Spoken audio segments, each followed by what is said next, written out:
ಎಲ್ರಿಗೂ ನಮಸ್ಕಾರ ಸ್ನೇಹಿತರೆ, welcome to our channel.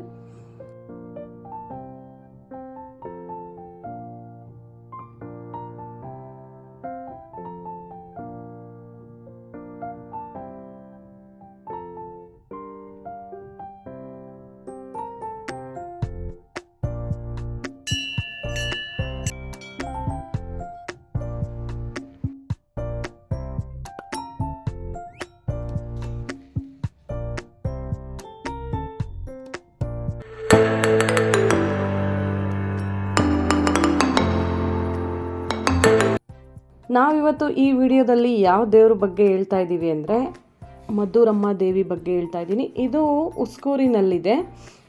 So ಈ ವಿಡಿಯೋದಲ್ಲಿ ನಾವು 1000 ವರ್ಷ ಹಳೆಯ ಇತಿಹಾಸ ಇರೋ ಉಸ್ಕೂರು ಮದ್ದೂರಮ್ಮ ದೇವಸ್ಥಾನದ ಇತಿಹಾಸ ಹಾಗೂ ಮದ್ದೂರಮ್ಮ ದೇವಿ ಶಕ್ತಿ ಮತ್ತು ಪವಾಡಗಳು, ಮತ್ತು ಇಲ್ಲಿ ನಡೆಯುವಂಥ ಉಸ್ಕೂರು ಜಾತ್ರೆ ಯಾಕೆ ಎಷ್ಟು ಸುಪ್ರಸಿದ್ಧ, ಇದರ ವಿಶೇಷತೆ ಏನು, ವಿಭಿನ್ನತೆಗಳೇನು, ಮತ್ತು ಈ ದೇವಸ್ಥಾನಕ್ಕೆ ಟಿಪ್ಪು ಸುಲ್ತಾನ್ ಬಂದಿದ್ನ, ಅವನು ಬಂದಾಗ ಇಲ್ಲಿ ಏನಾಯಿತು ಅನ್ನೋ ಎಲ್ಲ ಮಾಹಿತಿನ ಈ ವಿಡಿಯೋದಲ್ಲಿ ತಿಳ್ಕೊಳ್ಳೋಣ ಬನ್ನಿ.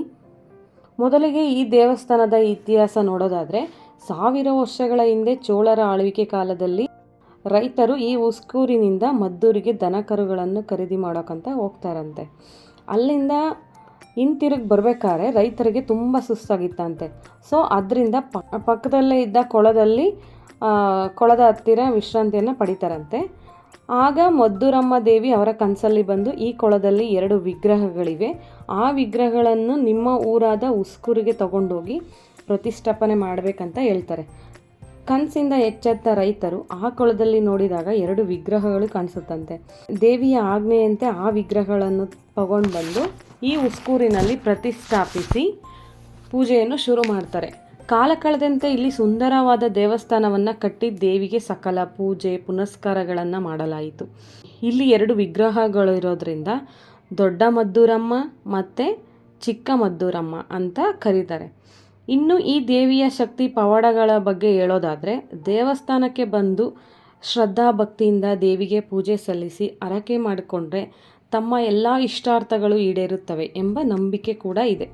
ಮದುವೆ ಆಗದೆ ಇರೋರಿಗೆ, ಮಕ್ಕಳಾಗದೆ ಇರೋರಿಗೆ, ಮನೆ ಕಟ್ಟೋಕ್ಕೆ ತಡೆ ಆಗ್ತಿದ್ರೆ, ಕಣ್ದೃಷ್ಟಿ ದೋಷಗಳಿದ್ರೆ, ನಿಮ್ಮ ಜೀವನದಲ್ಲಿ ಯಾವುದೇ ಕಷ್ಟಗಳಿದ್ರೂ ತಾಯಿ ಹತ್ರ ಬಂದು ಬೇಡ್ಕೊಂಡ್ರೆ ಖಂಡಿತ ಎಲ್ಲ ಕಷ್ಟಗಳಿಂದ ಮುಕ್ತಿ ಪಡಿಬೋದು ಅನ್ನೋದಕ್ಕೆ ಇಲ್ಲಿ ಸಾವಿರಾರು ಜನರ ಜೀವನ ಸಾಕ್ಷಿಯಾಗಿದೆ. ಇನ್ನು ಇತಿಹಾಸದ ಪ್ರಕಾರ ಟಿಪ್ಪು ಸುಲ್ತಾನ ಈ ದೇವಸ್ಥಾನಕ್ಕೆ ಬಂದಾಗ ಇಲ್ಲೊಂದು ಪವಾಡ ನಡೀತು ಅನ್ನೋ ದಂತಕಥೆ ಇದೆ. ಅದೇನೆಂದರೆ 1780ರಲ್ಲಿ ಆಂಗ್ಲೋ ಮೈಸೂರು ವಾರ್ ಕಂಚಿನಲ್ಲಿ ನಡೆಯುತ್ತಂತೆ ಯುದ್ಧ. ಅಲ್ಲಿಂದ ಹಿಂತಿರುಗಿ ಬರಬೇಕಾದ್ರೆ ಟಿಪ್ಪು ಸುಲ್ತಾನ್ ಮತ್ತು ಅವನ ಸೈನಿಕರು ಈ ಉಸ್ಕೂರಿನಲ್ಲಿ ಬಿಡಾರ ಹೂಡ್ತಾರೆ. ಇಲ್ಲಿ ದೇವಸ್ಥಾನ ಇರೋದನ್ನು ಕಂಡ ಸೈನಿಕರು ಇದರಲ್ಲಿ ಆಭರಣಗಳಿರಬಹುದು, ವಜ್ರ ವೈಡೂರ್ಯಗಳಿರಬಹುದು ಅಂತ ಯೋಚಿಸಿ ರಾತ್ರಿಯಲ್ಲಿ ಈ ದೇವಸ್ಥಾನದೊಳಗೆ ಹೋಗೋಕ್ಕೆ ಪ್ರಯತ್ನ ಪಡ್ತಾರೆ. ಅವರು ದೇವಸ್ಥಾನದ ಒಳಗೆ ಹೋಗ್ತಿದ್ದಂಗೆ ಜ್ಞಾನ ತಪ್ಪಿ ಬಿದ್ದೋಗ್ತಾರೆ. ದೂರದಿಂದ ಇದನ್ನು ಕಂಡ ಸೈನಿಕರು ಟಿಪ್ಪು ಸುಲ್ತಾನ್ಗೆ ಈ ವಿಷಯನ ತಿಳಿಸ್ತಾರೆ. ಗ್ರಾಮಸ್ಥರಿಂದ ಇಲ್ಲಿಯ ದೇವಿಯ ಶಕ್ತಿಯ ಬಗ್ಗೆ ಕೇಳಿ ತನ್ನ ಸೈನಿಕರಿಗೆ ಆದ ತೊಂದರೆಯನ್ನು ನೋಡಿ ಟಿಪ್ಪು ಸುಲ್ತಾನ್ ಶ್ರದ್ಧೆಯಿಂದ ದೇವಿಗೆ ಹತ್ರ ಬಂದು ಕ್ಷಮೆ ಯಾಚಿಸ್ತಾನೆ. ಆಗ ಜ್ಞಾನ ತಪ್ಪಿದ ಎಲ್ಲ ಸೈನಿಕರಿಗೆ ಮತ್ತೆ ಜ್ಞಾನ ಬರುತ್ತಂತೆ. ದೇವಿಯ ಶಕ್ತಿ ಪವಾಡಗಳ ಬಗ್ಗೆ ತಿಳ್ಕೊಂಡು ಟಿಪ್ಪು ಸುಲ್ತಾನ್ ಇನ್ಮೇಲೆ ಪ್ರತಿ ವರ್ಷ ಇಲ್ಲಿಗೆ ಬಂದು ದೇವಿಗೆ ಪೂಜೆ ಸಲ್ಲಿಸ್ತೀನಿ ಅಂತ ಹೇಳ್ತಾನೆ. ಅದರಂತೆ ಪ್ರತಿ ವರ್ಷ ಇಲ್ಲಿ ನಡೆಯೋ ಅಂಥ ಉಸ್ಕೂರಿನ ಜಾತ್ರೆಗೆ ಟಿಪ್ಪು ಸುಲ್ತಾನ್ ಬಂದು ದೇವಿಗೆ ಆಭರಣಗಳನ್ನು ಕೊಟ್ಟು ಪೂಜೆ ಸಲ್ಲಿಸ್ತಿದ್ದ ಅನ್ನೋ ದಂತಕಥೆ ಇದೆ. ಇನ್ನು ಉಸ್ಕೂರು ಜಾತ್ರೆ ಬಗ್ಗೆ ಹೇಳೋದಾದರೆ ಬಹಳನೇ ಸುಪ್ರಸಿದ್ಧ ಜಾತ್ರೆ.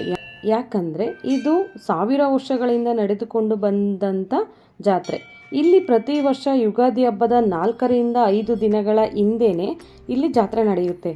ಈ ಜಾತ್ರೆಗೆ ಎಲ್ಲ ಊರುಗಳಿಂದ, ಪಕ್ಕದ ರಾಜ್ಯಗಳಿಂದ ಲಕ್ಷಾಂತರ ಜನರ ಬಂದು ಸೇರ್ತಾರೆ. ಉಸ್ಕೂರಿನ ಅಕ್ಕಪಕ್ಕ ಊರುಗಳಿಂದ 100ರಿಂದ 150 ಅಡಿ ಎತ್ತರದ ತೇರುಗಳನ್ನು ಇಲ್ಲಿ ತಂದು ನಿಲ್ಲಿಸುತ್ತಾರೆ. ಇಷ್ಟು ಎತ್ತರದ ತೇರುಗಳನ್ನು ಉಸ್ಕೂರಿನಲ್ಲಿ ಬಿಟ್ಟರೆ ಬೇರೆ ಯಾವ ಮೂಲೆಯಲ್ಲೂ ನೋಡೋಕ್ಕೆ ಸಾಧ್ಯ ಇಲ್ಲ. ಆದ್ದರಿಂದನೇ ಉಸ್ಕೂರಿನ ಜಾತ್ರೆ ಅಂದರೆ ತುಂಬಾ ಫೇಮಸ್. ಈ ತೇರುಗಳನ್ನು 100 ಎತ್ತುಗಳಿಂದ ಎಳೆಸಿ ಪೂಜೆ ಸಲ್ಲಿಸಿ ಉಸ್ಕೂರಿನ ದೇವಸ್ಥಾನದ ಆವರಣದಲ್ಲಿ ನಿಲ್ಲಿಸಲಾಗುತ್ತದೆ. ಇದನ್ನು ನೋಡೋಕ್ಕೆ ಬೇರೆ ಬೇರೆ ಊರುಗಳಿಂದ ಸಾವಿರಾರು ಜನ ಬಂದು ಸೇರ್ತಾರೆ. ಮತ್ತು 30 ವರ್ಷ 40 ವರ್ಷ ಹಿಂದೆವರೆಗೆ ಈ ಜಾತ್ರೆಗೆ ಸುಮಾರು 100ರಿಂದ 150 ತೇರುಗಳು ಬಂದಿದ್ವಂತೆ. ಕಾಲಕ್ರಮೇಣ ಕಾಲ ಕಳೆದಂತೆ ಕಾಲಾಂತರಗಳಿಂದ ಮತ್ತು ರಸ್ತೆ ಅಡೆತಡೆಗಳಿಂದ ಈಗ ಬರೀ 4ರಿಂದ 5 ತೇರುಗಳು ಮಾತ್ರ ಇಲ್ಲಿ ಬರುತ್ತವೆ. ಇದಿಷ್ಟು ಉಸ್ಕೂರಿನ ಮಧುರಮ್ಮ ದೇವಸ್ಥಾನದ ಇತಿಹಾಸ ಬಗ್ಗೆ ಕೆಲವು ಮಾಹಿತಿಗಳ ಬಗ್ಗೆ ನಿಮ್ಮ ಜೊತೆ ಹಂಚ್ಕೊಂಡಿದ್ದೀನಿ. ಸೊ ಫ್ರೆಂಡ್ಸ್, ಯಾರೆಲ್ಲ ಈ ಜಾತ್ರೆಗೆ ಹೋಗಬೇಕು ಅಂದ್ಕೊಂಡಿದ್ರೆ ಮೊದಲು ಹೋಗಿ. ನಾವು ಭಾನುವಾರ ಹೋಗಿದ್ವಿ. ಅಲ್ಲಿ ಒಬ್ಬರು ಈ ಇತಿಹಾಸದ ಬಗ್ಗೆ, ಉಸ್ಕೂರಿನ ಜಾತ್ರೆ ಬಗ್ಗೆ, ದೇವಿ ಪವಾಡದ ಬಗ್ಗೆ ಹೇಳಿದ್ರು. ಸೊ ಫ್ರೆಂಡ್ಸ್, ನೀವೆಲ್ಲರೂ ಹೋಗಿ ಬನ್ನಿ ಜಾತ್ರೆಗೆ. ಆ ದೇವಿ ಆಶೀರ್ವಾದ ನಿಮಗೂ ಸಿಗಲಿ, ನಿಮ್ಮ ಫ್ಯಾಮಿಲಿಗೂ ಸಿಗಲಿ. ನಾವೀಗ ಅಟ್ ಪ್ರೆಸೆಂಟ್ 2025 ಈ ಜಾತ್ರೆ ಯಾವಾಗ ನಡೆಯುತ್ತಾ ಅಂತಂದರೆ ಇದೇ ತಿಂಗಳು 23ಕ್ಕೆ ಅಂದರೆ ಮಾರ್ಚ್ 23ಕ್ಕೆ 23 ಡೇಟ್ಗೆ ಜಾತ್ರೆ ನಡೆಯುತ್ತೆ. ಸೊ ಫ್ರೆಂಡ್ಸ್, ಎಲ್ಲರೂ ಹೋಗಿ ಬನ್ನಿ. ಆ ದೇವಿ ಆಶೀರ್ವಾದ ನಿಮ್ಮ ಮೇಲೆ. ಸೊ ಫ್ರೆಂಡ್ಸ್, ನಾನು ಹೇಳಿರುವಂಥ ಉಸ್ಕೂರಿನ ಮಧುರಮ್ಮ ಜಾತ್ರೆ ನಿಮ್ಮೆಲ್ಲರಿಗೂ ಇಷ್ಟ ಆದರೆ ಲೈಕ್ ಮಾಡಿ, ಶೇರ್ ಮಾಡಿ, ಕಮೆಂಟ್ ಮಾಡಿ.